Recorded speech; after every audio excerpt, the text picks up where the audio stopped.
শবে বরাতের রাতে যে নারী 3টি আমল করবে ওই নারীর কপাল খুলে যাবে। কেননা শবে বরাতের রাত হচ্ছে এমন একটি রাত, এ রাতে আল্লাহ তাআলা অসংখ্য অগণিত মানুষের গুনাহ খাতাগুলো ক্ষমা করে দেন। আল্লাহ তাআলা নিজে বলে দিয়েছেন সুনান ইবনে মাজার 1390 নম্বর হাদিস, নবীজি সাল্লাল্লাহু আলাইহি ওয়াসাল্লাম জানিয়ে দিয়েছেন, ইন্নাল্লাহা লা ইয়াত্তালিউ ফি লাইলাতিন নিসফি মিন শাবান ফায়াগফিরু লিজামিই খালকি ইল্লা লিমুশরিকিন আও মুশাহিন।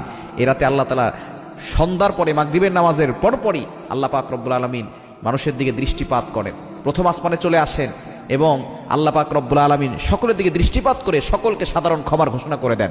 তবে দুই শ্রেণীর মানুষকে আল্লাহ ক্ষমা করেন না। এক নম্বর হচ্ছে যারা মুশরিক, আল্লাহর সাথে শিরিক করে। দ্বিতীয় নম্বর যারা মুশাহিন, যারা আল্লাহর সাথে হিংসা করে, মানে কারোর সাথে হিংসা পোষণ করে, এদেরকে আল্লাহ তাআলা ক্ষমা করেন না। এজন্য এই দুইটি কোয়ালিটি থেকে আমাদেরকে দূরে সরে আসতে হবে এবং নারীরা, মা বোনরা 3টা কাজ করবে। এক নম্বর হচ্ছে আপনি আপনার প্রয়োজনীয় নামাজগুলো পড়বেন। প্রয়োজনীয় যে জিনিসগুলো আছে, সলাতুল হাজত, আপনি 2 রাকাত নামাজ পড়তে পারেন। আপনি নফল নামাজ বেশি বেশি পড়বেন, পাশাপাশি 2 রাকাত সলাতুল হাজতের নামাজ পড়বেন, যে আল্লাহ আমার এটা প্রয়োজন, আল্লাহ আমার এইটা প্রয়োজন। কারণ আল্লাহ তাআলার কাছে চাইলে আল্লাহ তাআলা সব কিছু দেন।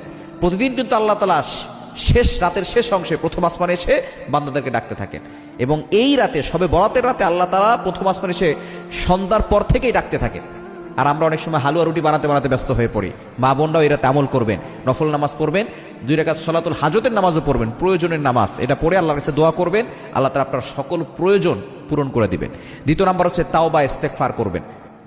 যত বেশি পারেন তাওবা করবেন, ইস্তেগফার করবেন। আল্লাহ তাআলা নিজে বলে দিয়েছেন 28 নম্বর পারার 20 নম্বর পৃষ্ঠার 2 নম্বর লাইন, সূরা তাহরিমের 8 নম্বর আয়াতে, ইয়া আইয়ুহাল্লাযীনা আমানু তুবু ইলাল্লাহি তাওবাতান নাসুহা, ওই হ্যাভ বিলিভার্স, ইমানদারগণ, তোমরা সঠিকভাবে তাওবা করো, তোমাদের সব গুনাহ আল্লাহ তাআলা ক্ষমা করে দিবেন। এজন্য সঠিকভাবে আল্লাহর কাছে তাওবা করতে হবে, তাওবা ইস্তেগফার করবেন, ক্ষমা প্রার্থনা করবেন। কারণ আপনি যদি এই রাতে ক্ষমা না পান, তাহলে কিন্তু আপনার থেকে হতভাগার কপাল পোড়া কেউ নাই।